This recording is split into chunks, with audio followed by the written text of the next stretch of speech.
Right-wing British National Party has won its first seat on a local council. The extreme right British National Party has won a local government seat, its first ever election victory. Last night, its candidate, Beackon, polled 1,480 votes, defeating Labour by just 7 votes in the Millwall ward of Tower Hamlets. The right-wing party narrowly defeated Labour after a recount. The BNP called its first election win a victory for Britain. It had campaigned against the allocation of council homes in Tower Hamlets to Asian families. The council's Liberal Democrat leader called the by-election result shameful. The extreme right-wing British National Party has won its first election victory, a seat on an East London council. In the Millwall ward of Tower Hamlets, the BNP polled 1,480 votes, defeating Labour by just 7 votes. There were no more than 100 British National Party supporters outside the count on the Isle of Dogs, but they made a lot of noise. The other side of a divide marshalled by riot squads and police horses, left-wing campaigners tried to shout louder. They clashed only when one BNP gang hurled bottles and bricks over a wall, just before, after a recount, the result for the Millwall seat was declared. Beackon, Derek William, 1480. Just 7 votes ahead of a close Labour-Liberal Democrat split, the BNP had its first British council seat in a decade's existence. The British people are no longer prepared to be treated as second-class citizens in their own country. The British people have had enough. We are going to take our country back. The strictly local issue of housing swayed the vote. The Liberal Democrat Council moved Asian families into new homes to avoid creating ghettos. The BNP told white voters that Asians were being pampered at their expense. But for the BNP, which grew from the merger of 2 extreme right groups and is led by a former National Front chief, the result was an occasion for flag waving and celebrations which went on into the small hours at East End pubs. BNP national organisers are not concealing their delight at this one small council result.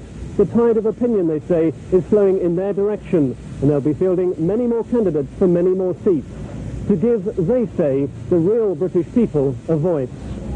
But condemnation of the result from national political leaders has been swift. Labour's Jack Straw called it tragic. Paddy Ashdown said it was very, very bad news. Mike Donkin, BBC News, East London.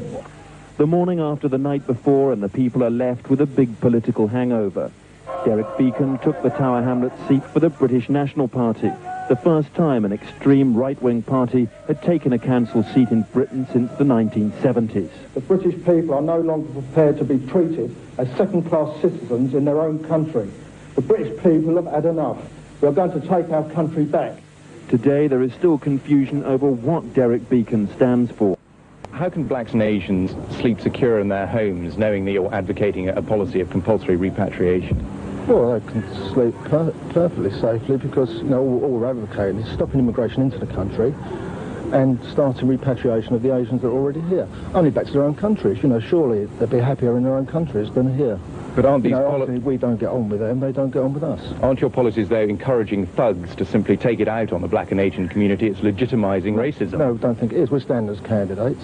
We want the people to vote. We oppose all sorts of violence and attacks against whites also, which you don't hear much about in the media. Do you think your presence here, though, is encouraging the mindless minority of thugs to take violent action against blacks and Asians? No, no. I mean, Asians rioted on Friday night, so they're attacking whites. And so we're saying the multiracial site doesn't work, and repatriation is the only humane answer to it. It took us about 8 years to get an house, and if you're a Bangladesh, it takes you about a week. They're taking all the schools over and all the houses over. I mean, as I said, I've waited 8 years for a place. It's not fair, is it? And if you've waited that long and you've argued with people for 8 years and same with hospitals and schools, in the end, it gets on your nerves. I voted for the British National Party. I did vote for them, yes, because I believe in them. We've got to do something to stand up for ourselves, and they're the only people to help us. Fair enough? I've got nothing against the immigrants, but you cannot keep bringing immigrants onto a small place like this with no schooling, no housing, and nothing to accommodate the people what have lived here all their life, growing up to and going to. I mean, we've lived through the war, we know what the Nazi Party is, don't we? But you voted for them? No, they're not. I don't think they are the Nazi party.